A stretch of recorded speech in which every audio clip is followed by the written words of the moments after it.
bought. And then Dogecoin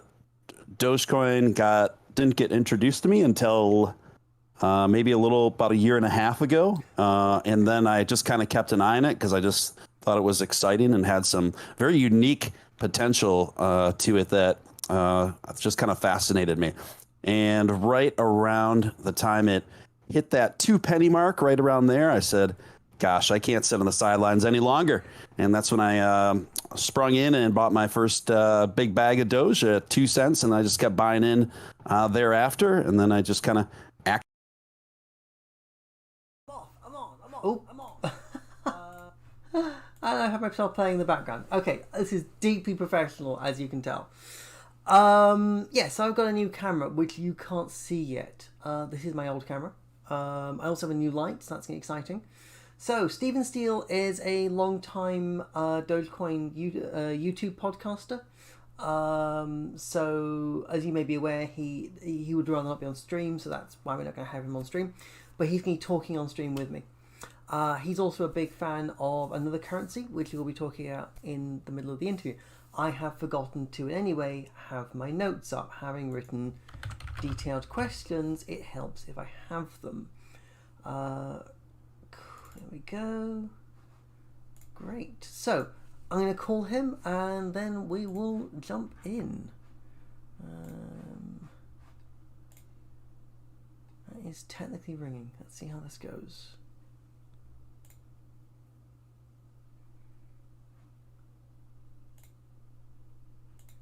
Should be working. My camera just turned off without me, so that's what's happened here. Okay, gotcha. Hello. Oh, hey, welcome to the show. I'm having exciting tech problems. My camera has in fact stopped doing anything, as you can tell, but the audience can't because they're on the backup camera. And I am going, why has it done that at this moment in time? Hang on, I know why it has done that. Yeah, I know what's oh, that is super exciting. Wow. Okay. Okay, well, the good news is I know why that's happened. Okay. Right, let's switch.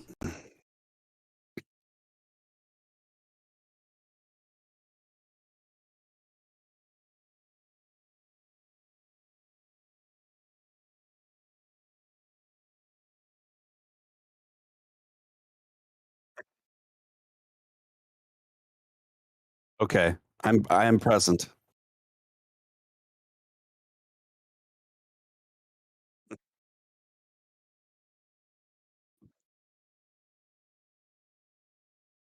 One, two, 1, 2.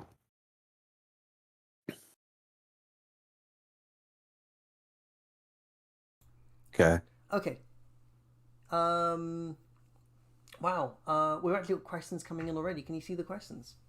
I can. Is my audio coming through for the audience? I think you are, and I think I had mine accidentally muted because when I changed Oh, it. okay. Scene, I kind of forgot to turn it back on again.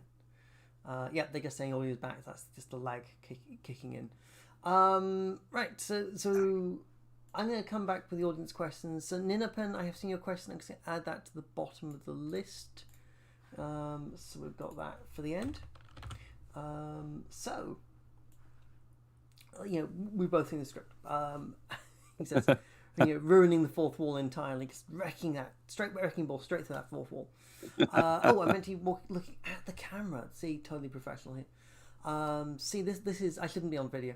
So it's the obvious opening question, I know, but how did you find out Dogecoin? I honestly, I kind of forgot how I initially heard about Dogecoin. To be perfectly honest, I've been dabbling in cryptocurrency for about 6 years, but only with a bit of Bitcoin and then a bit of Ethereum after that, and then I just kind of stopped following it and just held on to the bit that I bought, and then Dogecoin didn't get introduced to me until maybe about a year and a half ago. And then I just kind of kept an eye on it because I just thought it was exciting and had some very unique potential to it that just kind of fascinated me. And right around the time it hit that 2 penny mark, right around there, I said, gosh, I can't sit on the sidelines any longer. And that's when I sprung in and bought my first big bag of Doge at 2 cents, and I just kept buying in thereafter. And then I just kind of accidentally found myself into the world of crypto-centric content creation. Cool. I mean, Yeah. certainly, I know the sort of the podcast, I think, started early this year, didn't it? Yeah. Yep. I've been going about 4 months now with that. Yeah. I've actually just read my own question ordering. This is going brilliantly. So yeah. So yeah, having discovered Dogecoin, what made you want to stick around and stick with it? Yeah. Yeah. Great question. I got it, you got it, I want it, you want it. When I want it, you got it. When you want it, I got it, yeah. When they want it, ain't want it, ain't want it. We got it, yeah.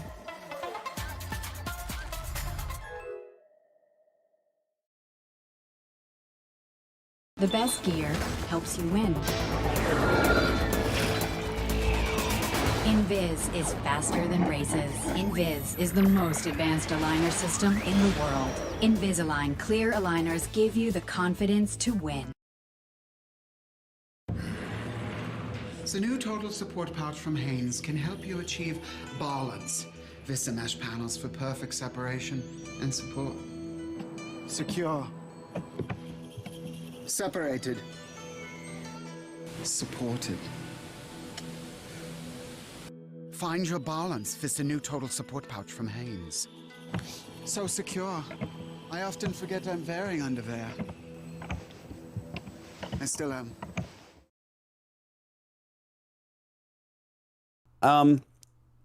What drew me in, honestly, was it had way less to do with my own financial pursuits and more to do with the people I just found myself connecting with and the excitation and the charisma surrounding it on a daily basis, and the community surrounding it, and also just the entire meme culture surrounding it, which I've always been drawn to. And I just, these things all together just created such a unique and addicting cocktail for me. And it's just something that I just found really enjoyable. And one thing for me is it's like, and Dogecoin's a perfect example of this, in my opinion. Yes, we all are trying to level up financially, and I get that. And I mean, that is a common thread why we find ourselves together. But at the same time, it's almost, for me anyway, and I know it sounds kind of weird, that's almost just been a mere catalyst to have a cool community. So, yeah, and I think it's certainly for me, it's that sort of sense of fun and just being a joyful community, that it's not just there. The other cryptocurrencies, a lot of them can be quite dry. They're very serious. They're very, oh yes, we're very serious people doing very serious things, and we had to, and we can't have any fun. I think Dogecoin, certainly for me, I remember that just being so different when Bitcoin was feeling very political. My audience is pointing out a couple of technical glitches, so I'm going to switch camera. And consider this an interesting experiment, but I think the lesson is stick with the one I know works. Cool, because it keeps refocusing, it's basically saying. Got it. Right, we're getting questions for me, and I'm going, guys, we'll do those later. Yeah, so prior to your YouTube show, as we've talked about, was sort of early this year. Have you done podcasting before? Have you done that sort of content or anything related to it? Yeah, so my background is definitely in entertainment. I used to make my living as a recording artist, did quite a bit of touring years ago. And then I kind of curved out of that and started my own small business. Oh, wow. And then also I got a background in doing some voiceover work and things like that. So I guess, and for me, I just love connecting. I love connecting with different kinds of people and having just very interesting conversations. So that's why my show, I feel like it fills a void in the crypto-centric world, in the Doge-centric world, in terms of it's not all just, as you know, it's not all just TA and this sort of thing, charts and this sort of thing. It's more of a long podcast talk show format. Where obviously it is very crypto centric, but we end up talking about a variety of things and just having fun, and sometimes things that evolve into very cerebral conversations as well. And I didn't really see anything like that out there when I started doing this. And plus, I bring my own personality to it, my own personal sense of aesthetics and taste to it, which I think just give it its own vibe. And certainly, obviously, we're a community-orientated coin. I think it's brilliant that we have these groups hanging out, and that sort of you're bringing a group together. I think it's almost every night now, isn't it? That you're online.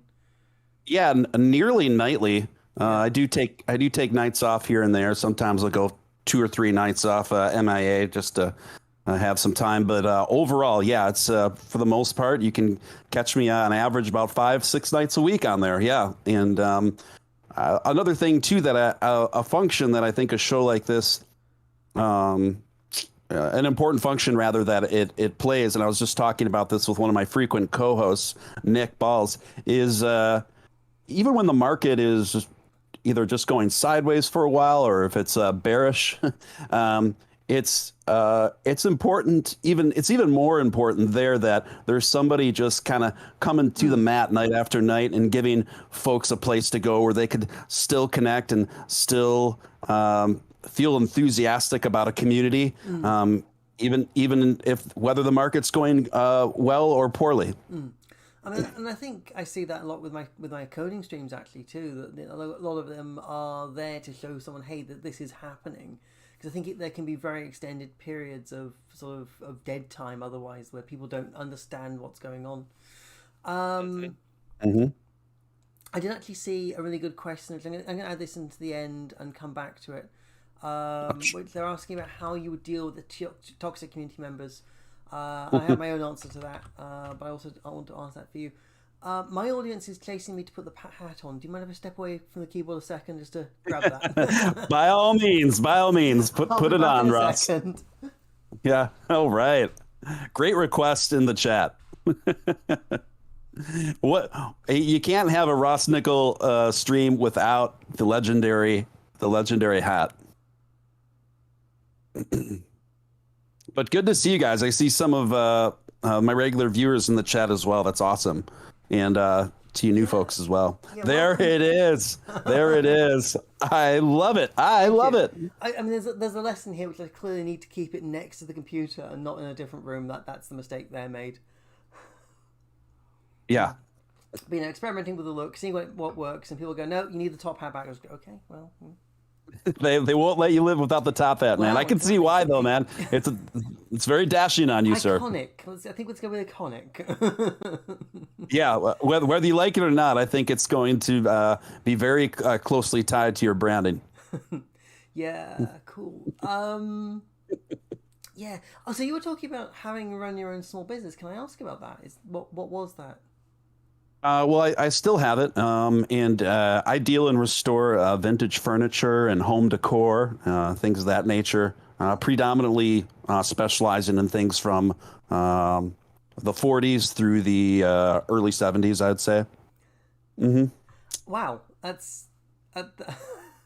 I was expecting something slightly more sort of podcast related. So you talked about doing voice work and voiceover work. And I was like, oh, we signed like that. And you went, no, furniture restoral. Okay, great. Should I ask, has that always been a passion? Yeah, I've been into antiquing for many years, but I just did it as a side hobby for most of my life. But then about 4 years ago, about 5 years ago now, I went full time with it. So yeah, I just took a leap. I went full time with it. Plus, it was a good time for me at that stage to kind of curve out of the music music industry. I'm not entirely curved out of it. I do that on the side, and I still do some production work. But I was fortunate enough, I was blessed enough to be able to even make a living off of music for many years, which most people never even get to that point. Wow. Not that I was living posh by any means, but yeah. It was enough to get on and have my trips to Trader Joe's. But But yeah, but so I couldn't go after spending so much time working for myself and in the music industry and doing things my way. At this stage of my life, I could not see going back into a cubicle and being under a manager, that sort of thing. It's just never been my bag. So I was just thinking about things that I genuinely enjoy and that would keep my independence and working for myself. And that seemed to be an excellent candidate. Now, a few folks have been asking me to do some voiceovers for them since hearing me on the show. And so it looks like I'm probably getting pulled back into the voiceover world. And I like that too. It's so we'll see where things go. Yeah, I can certainly see if you've been doing voiceover, that makes perfect sense for then going into podcasting.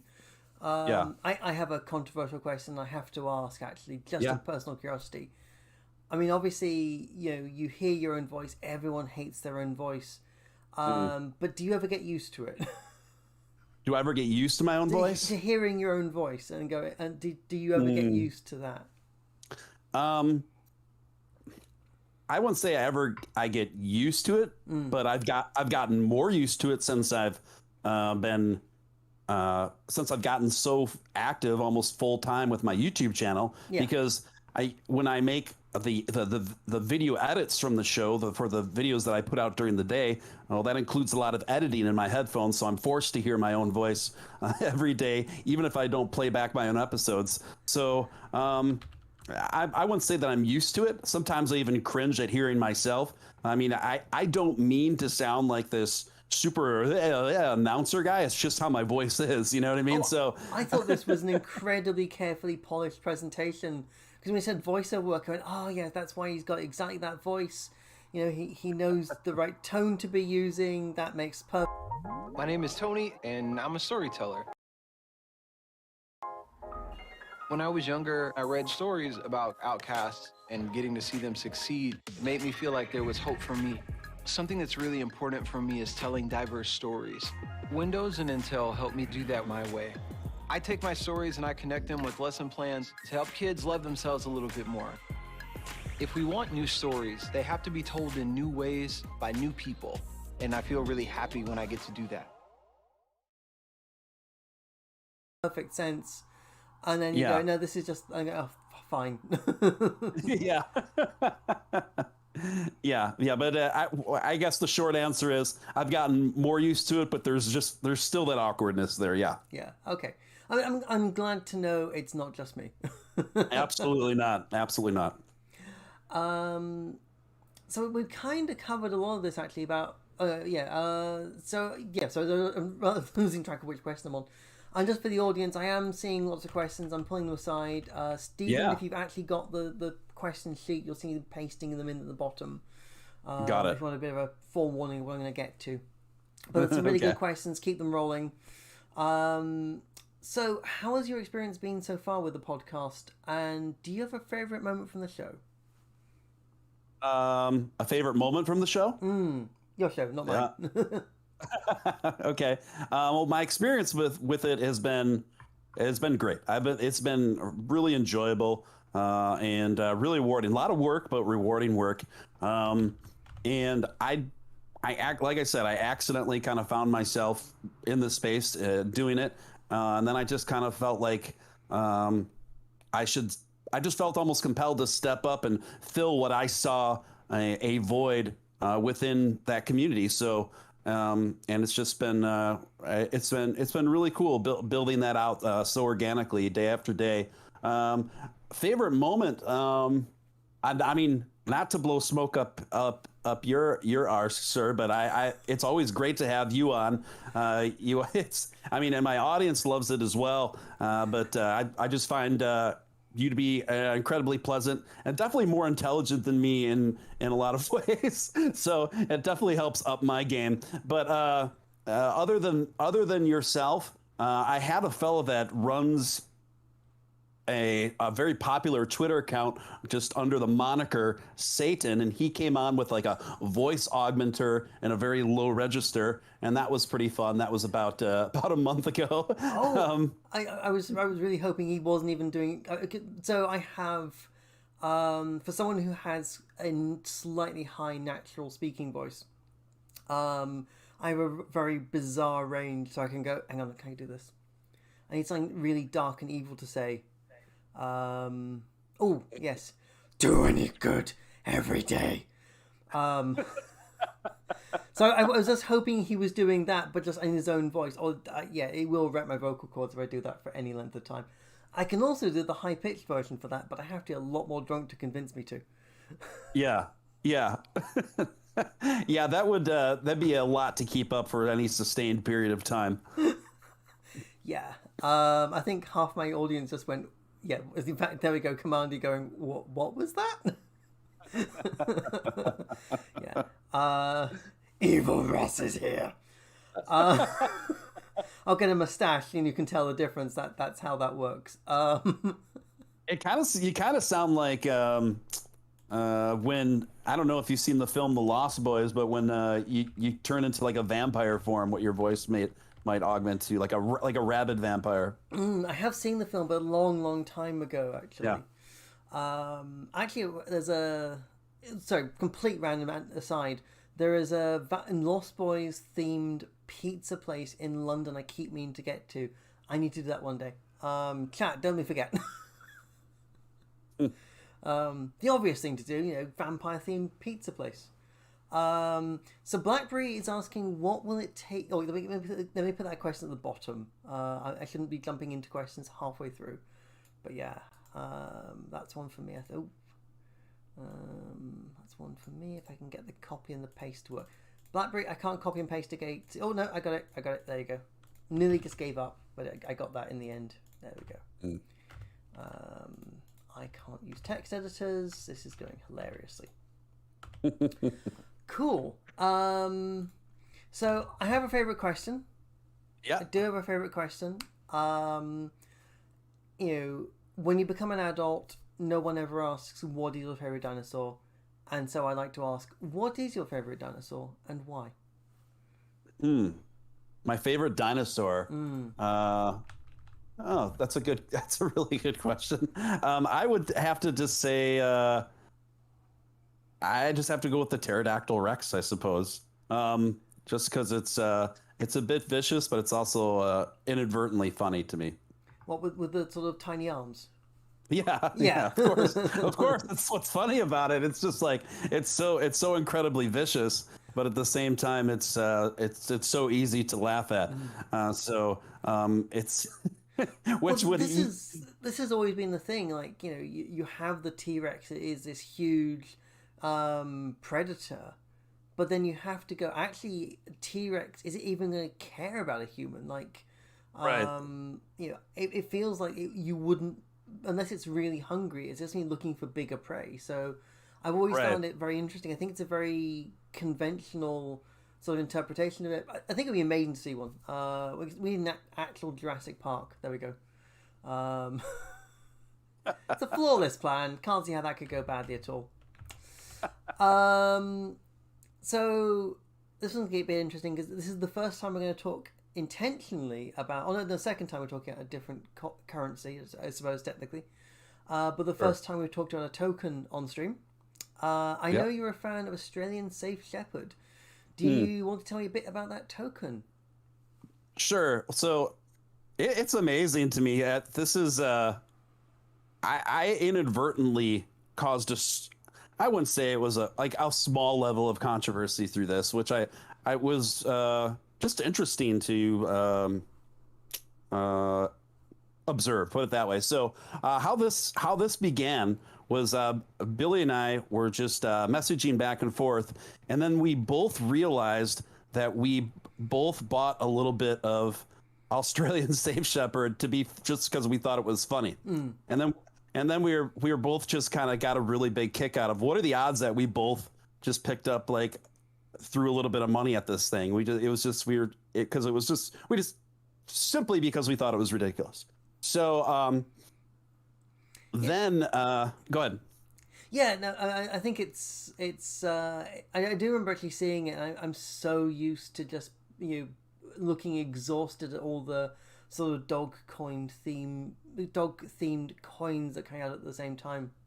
Right. So it was actually really refreshing to find one that was trying to be Dogecoin-like and was actually not just trying to be a get-rich-quick scheme for people who felt FOMO about Dogecoin, which like so many seem to be. But instead was going, to me, like I feel it goes back to that origin of Dogecoin almost, where you're just throwing basically worthless money at each other. I hope that's okay what to say about it. Yeah, no, they're definitely be, stormed by by Australian Shepherd whales at this point, who will go, "What are you saying about our token?" Oh no. right. Yeah. So then, I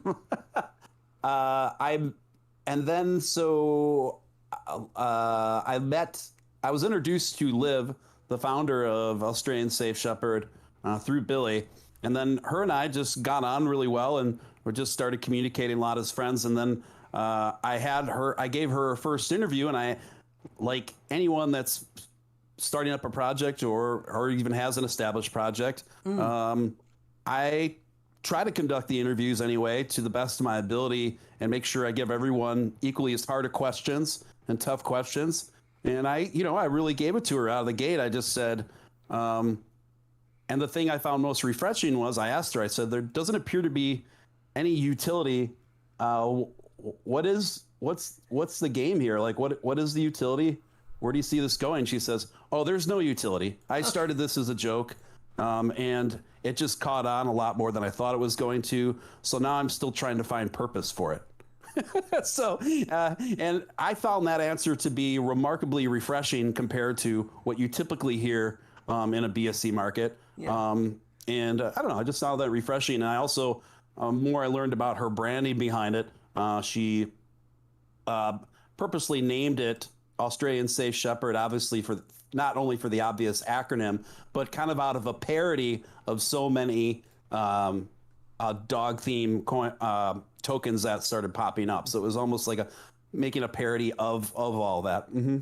I'm having to whitelist a bunch of terms that are coming up, and I have so many things. My automod is going to be confused by now, because it's gone, hey, I'm holding this because someone's saying ass, and I'm going, oh, for goodness sake. Yeah, then later I'm going to regret it and have to kind of deny. We're training automod all the wrong way here right now. This is terrible. Yeah. COVID-19 vaccines help us get back to the moments we miss. Let's go from virtual to reality. Getting vaccinated protects you, your friends, and your community. It all starts with getting informed. Because I was going to say, where do you see it going? And it sounds like it's just going to keep rolling along the way it wants to and doing whatever it's doing. I'm kind of getting. Yeah. Well, the precarious position that I found myself in that maybe I underestimated was I started posting about Ass Token just freely because honestly, I've always had such little money in it, to be honest with you, that it is inconsequential to me one way or the other. To me, it was more, I just thought they had a very positive community, and they were all super enthusiastic that I was even talking about it. And they were just all really friendly folks, and the memes were quite good. And I was friends with Liv. So I started just posting about it because I thought it was funny and I was having fun. But then there became a certain level of criticism where, oh, you're shilling this thing and it's got to be this diabolical reason. And, you call yourself a Doge-centric, you're supposed to be one of the voices of Doge. And I'm like, you guys, like, Doge is my number one far and away. I'm just having fun.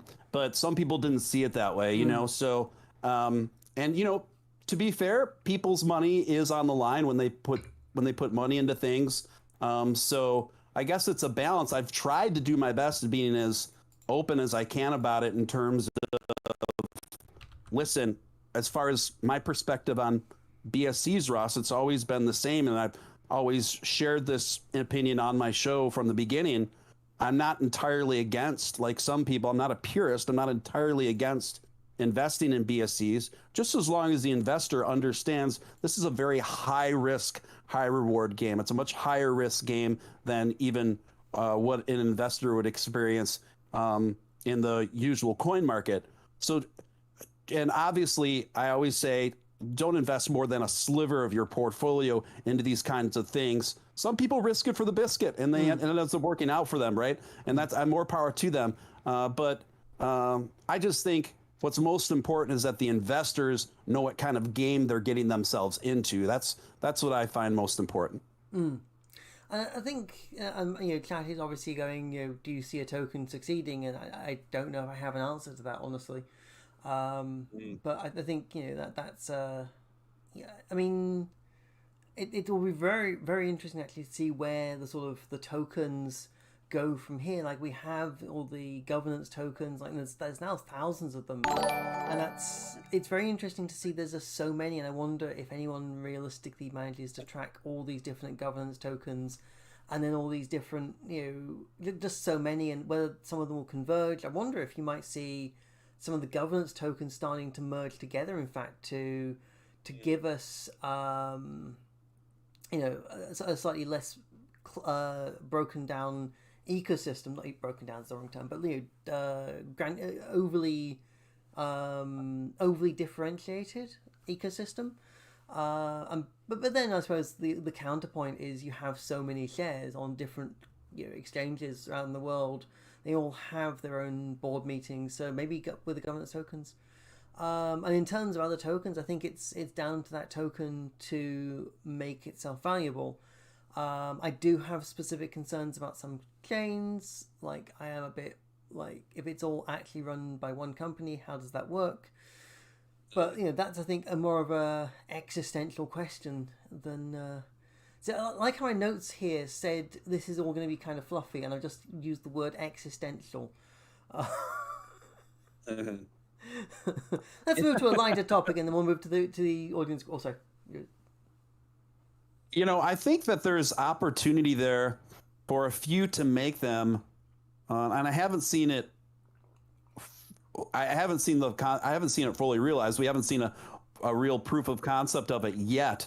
But I do think that there's potential, anyway, for a couple of these to break out in terms of becoming long-term lifestyle brands, right? And along with a certain level of fashion and merchandising in that regard, to kind of go along with an alluring, fun package that way. That's something I could see popping off, but we have yet to see the solid proof of concept on it. I think it's I mean, the whole environment is so rapidly changing. I remember like 4 years ago now, when the decentralized autonomous organization kind of launched and then imploded, and everyone thought that was going to be the last time we saw that sort of model. And now, like, governance tokens are everywhere, DAO environments are everywhere. DeFi is all based on much the same ideas. So is it going to work in the current setup? I don't know, but there's a lot of things will evolve, some will not, and it will be interesting to see where that all goes. Bit of a sidetrack for a bit. Do you play video games? I am not much of a gamer compared to most people that find themselves doing any live streaming. I know most people come out of somewhat of a background that I grew up. I'm on the younger end of Gen X, so I grew up in the 80s and 90s gaming and a little bit of early 2000s. So I was definitely, when I was a kid, I was a straight up arcade maniac. I used to ride and race dirt bikes, and I come from an era when you'd actually go to an arcade, you'd put the quarters in, and then what they would do, there would be like local legends of each respective arcade, where whoever the high scorer was of particular stand-up arcade games, they would have like their name and their score like in like a plaque mounted above each game. It was a pretty exciting time, really. I was going to say, back in the days where you could play a game for actual quarters. There's a couple of arcades in London, and good grief, it's terrifying what they charge you per game now. Yeah. I kind of dropped off after the first like Xbox and maybe PS2, so yeah, it's kind of where I dropped off. So in terms of I like a lot of, I still play and I like a lot of retro gaming for sure. So I could definitely pull a few of my favorite names from back in the day. But as far as current gaming landscape, I'm lost. Okay. Did you ever play Dance Dance Revolution? He says, dating himself there.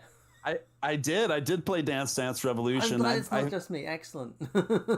Yeah, I find that game to be a lot of fun. I think it's excellent, and it definitely it gets the cardio going. Oh yeah. Well, I was gonna say, if you ever make it to London, we will have to find out how rusty I am.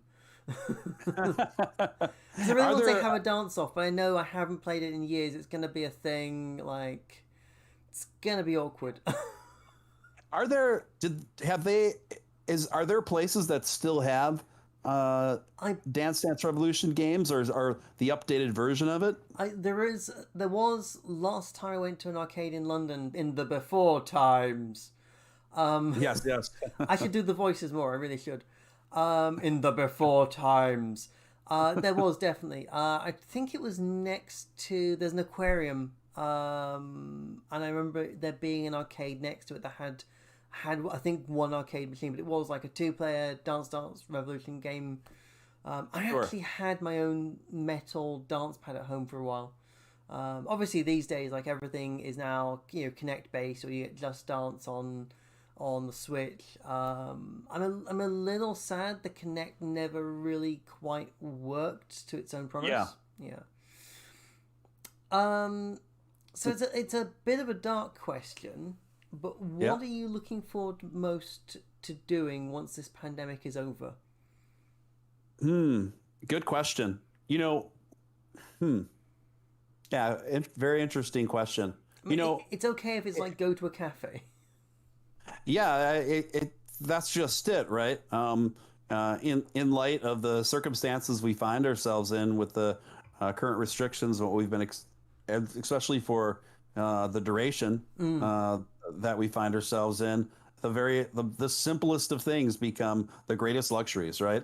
Oh, yeah. And so also kind of coinciding with me, I'm actually not to get too much into my personal life, but I'm actually been dealing with a very severe chronic illness over the last year here. So in a way, so I've been predominantly bedridden, to be honest with you, but I'm in treatment now for it finally. But in a way, it's kind of good timing that this happened to me during the pandemic. So yeah, I suppose if you're going to be stuck isolating anyway, it's sort of efficient. Right. So I choose to look at it that way with the silver linings. But once I get back out there, honestly, just going for jogs and walks, taking in the sun, going for some dancing, things of that nature, and just going dancing and just going to the park and things like that. Yeah. My old comment when people asked for like the first couple of months of pandemic, and honestly also when I was better at not touching my face, my comment used to be touching my face again. Because you remember at the start they were going to wash your hands for 20 seconds, don't touch your face, and I was taking this very serious, like, never touch your face. Yes. And I was a bit that's actually a really good one. Well, it is, except my stream knows how bad I am at touching my face, which I'm trying not to do on stream at least. Hi guys. Gotcha. Getting better. It's fine. I live alone, so my risks are just a whole bunch of weird from there. Right. We've got a whole bunch of questions from the audience. I was going to say, so Giga Chad has said travel. I think I think they might be hinting they want to do some travel.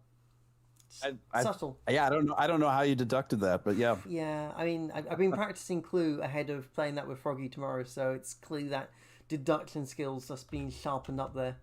Clearly. Which is going to make how badly I do tomorrow even more embarrassing that this is me after practice. But yeah, so we've got so we've got a few questions from the audience. So we're doing these from the beginning, so everyone's going to be probably go, where did these come from? But these are about half an hour back, guys, so you have to scroll all the way. You made it in early. So Nina Pem asks, first question is, do you guys mine or dig Dogecoin? So let's start with you, Stephen. I do not mine. The extent that I do a bit of staking, but that's about it. What about you? I also don't mind, and I think everyone's a bit surprised by that. And it's kind of, well, I actually live in an apartment that's quite small. Electricity isn't fantastically cost effective, and it's too hot in here. Like, so it get real warm. Yep. Yeah, it's much more practical for me to just buy Dogecoin. And I say this a lot where I spend Dogecoin on things like art, but then buy Dogecoin to regroup that, so I'm not running out. That was the mistake I made the first time and the second time. But I've learned, finally. And I do actually stake Avalanche. So I do a little bit of staking. Which is going to be great for my tax return next year. My HMRC is going to love me. My accountant's going to hate me. It's going to be good. Oh my gosh, yeah. Mm-hmm. I can relate. Epic Games for Mod asked, what's the best way to deal with toxic community members who no longer contribute and spread positive... Oh, pardon me. And spread positivity?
y me llama el cocinero.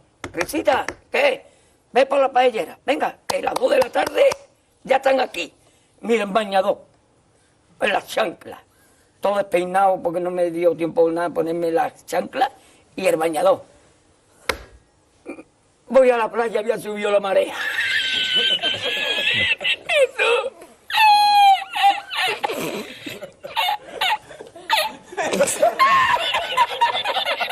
Jesús, había subido la marea y encontré una paella.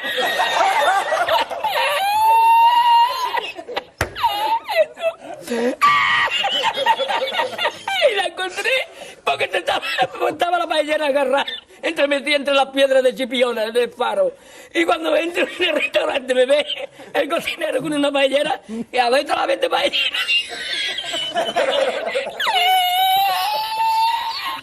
¡Asómate, mira dónde llega el agua! Llegaba el agua hasta el restaurante. Había subido la marea.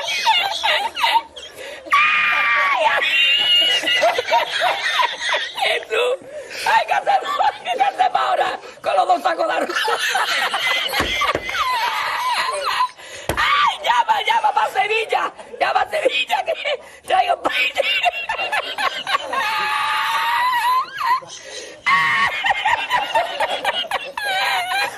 ¡Ay, Jesús, yo con el bañador y con la paella! ¡Ay, el cocinero!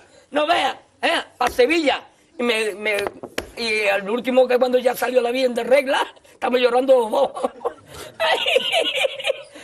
Me cobró el tío la paella. Me cobró a 500 veces la paella. Y ya no fui más. Me fui andando a coger los amarillos hasta hoy.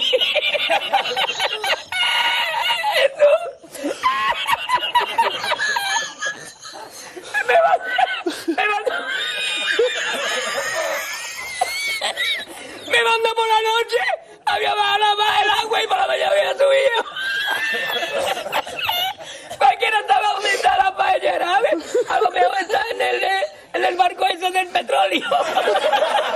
En el Prestige. En el Petriense.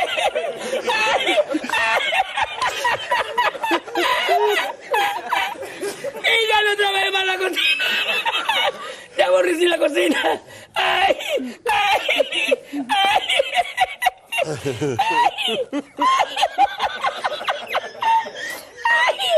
Pues no cobré nada, me dieron el dinero del bote.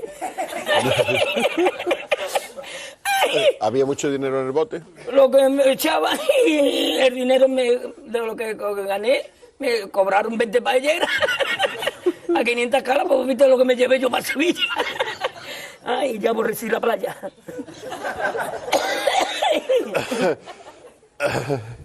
Ay, hemos llorado los dos.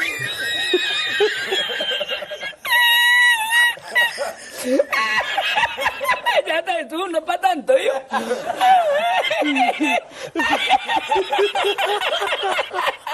Así yo no quiero arroz, Jesús, yo no quiero arroz ni en chino, vamos.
We are here today on behalf of World Doge Day asking you to adopt Doge. Every day, innocent coins are being beaten.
just feel crushed without you. 'Cause I've been strong for so long, I never thought how much I needed you. I think I'm lost without you.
Guten Tag.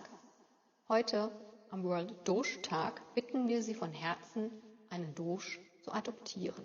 Jeden Tag werden unschuldige Doge-Kryptocoins vernachlässigt, geschlagen, gequält und missbraucht.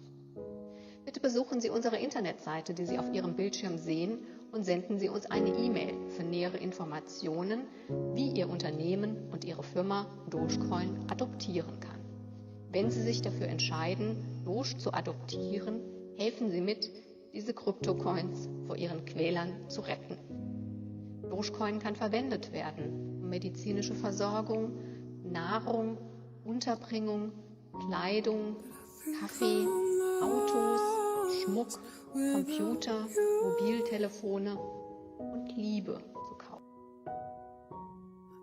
Just feel crushed without you.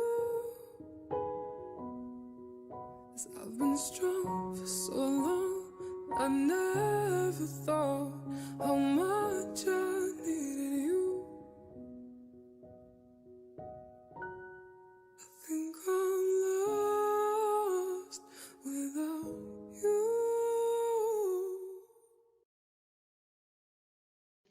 Wenn Sie innerhalb der nächsten 30 Minuten online teilnehmen, dann erhalten Sie eine Willkommensnachricht mit einem Foto von einem Dogecoin in einem Krypto-Portemonnaie. Einem Dogecoin, dem Sie eine zweite Chance gegeben haben. Herzlichen Dank.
Dogecoin to the moon, Doge going to the moon.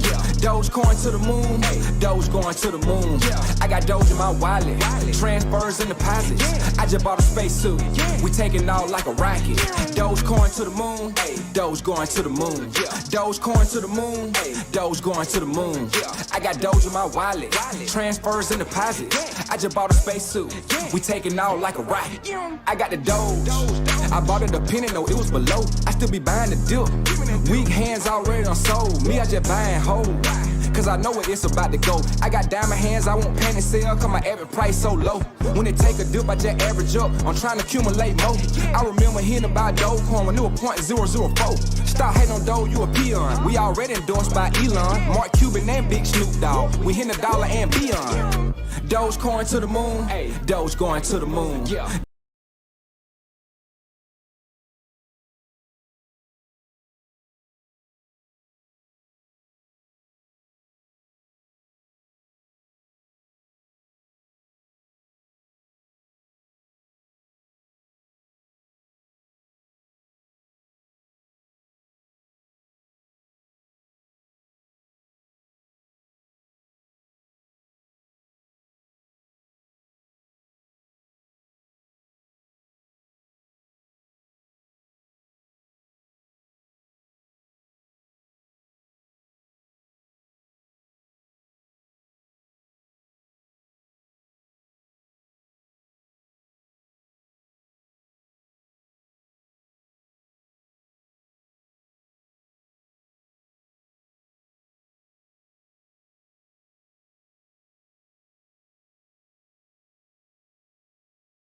gentlemen, our national anthem.